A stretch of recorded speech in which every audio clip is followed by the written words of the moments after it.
ಕರೆಕ್ಟಾಗಿ ಮಲಗಿತ್ತು, ಹೀಗೆ ಮಲಗಿತ್ತು. ಫಸ್ಟಿಗೆ ಅದು ಹೀಗೆ ಮಲಗಿತ್ತು, ನಂತರ ಅದು ನಾವು ಇದು ಮಾಡಿದಾಗ ಸ್ವಲ್ಪ ಸೌಂಡ್ ಮಾಡಿದ ತಕ್ಷಣ ಅದು ಹೀಗೆ ಕೈ ಕೊಟ್ಟು ಹೀಗೆ ನೋಡ್ತಾ ಇತ್ತು. ದೆನ್ ಅಲ್ಲಿಂದ ನೆಕ್ಸ್ಟ್ ನಾವು ನೋಡೋಷ್ಟೊತ್ತಿಗೆ ಅಲ್ಲಿಂದ ಜಾಗ ಮೂವ್ ಮಾಡಿ ನಿಮಗೆ ಏನಿಲ್ಲ ನೋಡಿ ಅಲ್ಲಿ ಮೇಲ್ಗಡೆ ಅಪ್ಸ್ಟೇರಲ್ಲಿ ಉಂಟದು.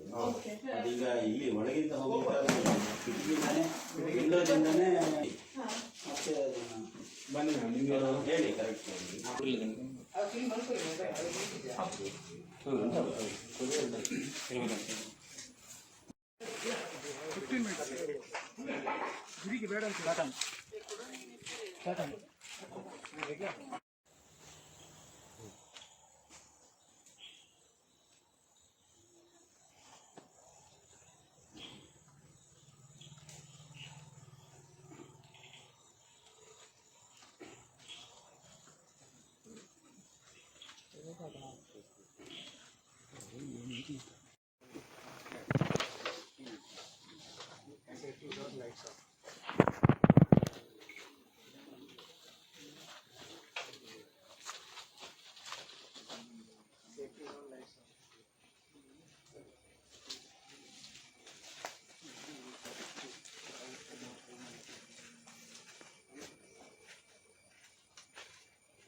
ಆ ಹುಡುಗ ಇಲ್ಲಪ್ಪ ನಂದು.